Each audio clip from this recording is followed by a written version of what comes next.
दोस्तों, क्या एक कमज़ोर सी बाँस की झोपड़ी दुनिया के सबसे बड़े तूफ़ान का सामना कर सकती है? शायद विज्ञान कहेगा नहीं, लेकिन भक्ति कहती है हाँ। आज की कहानी एक ऐसी माँ और बेटे की है जिनके पास पहनने को अच्छे कपड़े नहीं थे, रहने को पक्का मकान नहीं था, लेकिन उनके पास कुछ ऐसा था जो बड़े-बड़े राजाओं के पास भी नहीं होता। एक ऐसा विश्वास जिसने आग की लपटों को भी शीतल कर दिया और एक साधारण सी झोपड़ी को मंदिर बना दिया। चलिए शुरू करते हैं प्रभु की कृपा और अटूट विश्वास की यह अद्भुत गाथा।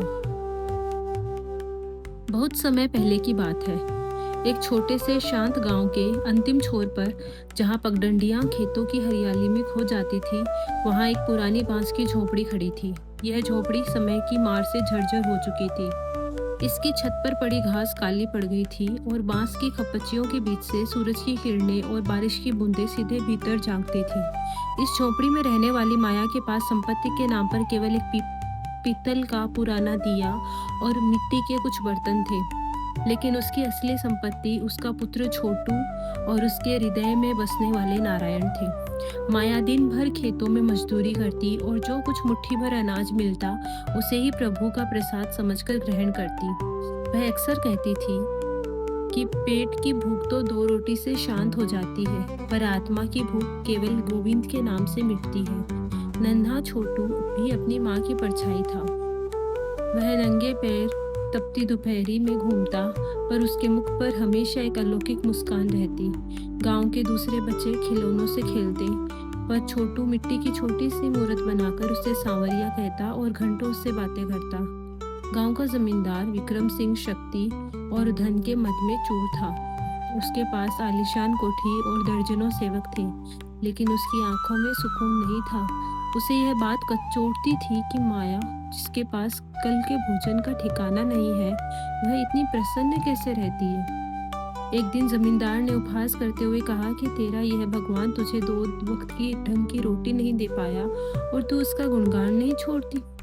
देख मेरी हवेली, जहाँ सुख की नदियाँ बहती है। माया ने सहजता से उत्तर दिया कि हुजूर, आपकी हवेली में दीवारें ऊंची हैं, पर शायद शांति की छत छोटी है। पर मेरी झोपड़ी में दीवारें नहीं है, इसलिए मुझे सारा आकाश अपना ही घर लगता है। जमींदार को यह बात चुभ गई और उसने ठान लिया कि वह माया के इस विश्वास को तोड़कर रहेगा। आषाढ़ का महीना आया और अचानक मौसम ने ऐसा रौद्र रूप लिया कि दोपहर में ही रात जैसा अंधेरा छा गया। भयंकर तूफान उठा और गांव के कच्चे मकान एक एक कर ढहने लगे। माया की झोपड़ी तो मात्र फूस का ढांचा थी, जो तेज हवाओं में कांपने लगी।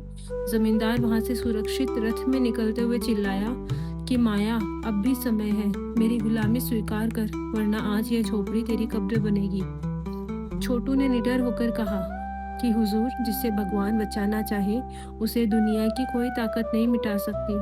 जैसे ही झोपड़ी की छत गिरने वाली थी, छोटू ने आंखें मूंद ली और पुकारा कि हे द्वारिकाधीश, अब लाश तुम्हारे हाथ है। तभी एक विस्मयकारी घटना हुई। गांव का सबसे सीधा युवक रामू न जाने कहां से अपार शक्ति लेकर आया और उसने अपने कंधों पर उस गिरते हुए भारी खंभे को थाम लिया। उसे देखकर अन्य ग्रामीण भी बाहर निकल आए और सबने मिलकर उस रात झोपड़ी को गिरने से बचा लिया। तूफान थम गया, लेकिन जमींदार की ईर्ष्या और बढ़ गई। उसने अपने करिंदों को आदेश दिया कि आधी रात को जब सब सो रहे हो, उस झोपड़ी में आग लगा दी जाए। रात के सन्नाटे में झोपड़ी लपटों से घिर गई। माया घबरा कर रो पड़ी, पर छोटू ने उसका हाथ थामकर कहा कि अम्मा, आग लकड़ी जला सकती है, हमारा विश्वास नहीं। आश्चर्य की बात यह थी कि जहां माँ बेटा भगवान का नाम लेकर बैठे थे, वहां की आग स्वयं बुझती जा रही थी। गांव वाले जाग गए और सबने मिलकर आग बुझाई। अगली सुबह जब सूरज निकला तो एक नया सवेरा हुआ। गांव के सभी लोग अपने हाथों में बांस, मिट्टी और घास लेकर माया की झोपड़ी की ओर बढ़ रहे थे। किसी ने श्रम दिया तो किसी ने सामग्री।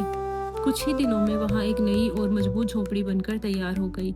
इसी बीच जमींदार के पापों का घड़ा भर गया और उसके षड्यंत्र उजागर होने पर पंचायत ने उसे दंडित किया। उस रात नई झोपड़ी में जब पहला दिया जला तो पूरा गांव भजन कीर्तन में डूब गया। छोटू ने मुस्कुराकर कहा कि माँ, प्रभु ने हमारी पुरानी झोपड़ी इसलिए ली क्योंकि वह छोटी थी, और हमें यह नया घर दिया जिसमें अब पूरा गांव एक साथ बैठ सकता है। माया की आंखों में तृप्ति के आंसू बहने लगे। तो दोस्तों, माया और छोटू की यह कहानी हमें सिखाती है कि परिस्थितियां चाहे कितनी भी कठिन क्यों ना हो, अगर हमारा विश्वास अडिग है तो स्वयं ईश्वर हमारे साथ खड़े होते हैं। याद रखिएगा, सत्य परेशान हो सकता है लेकिन पराजित कभी नहीं।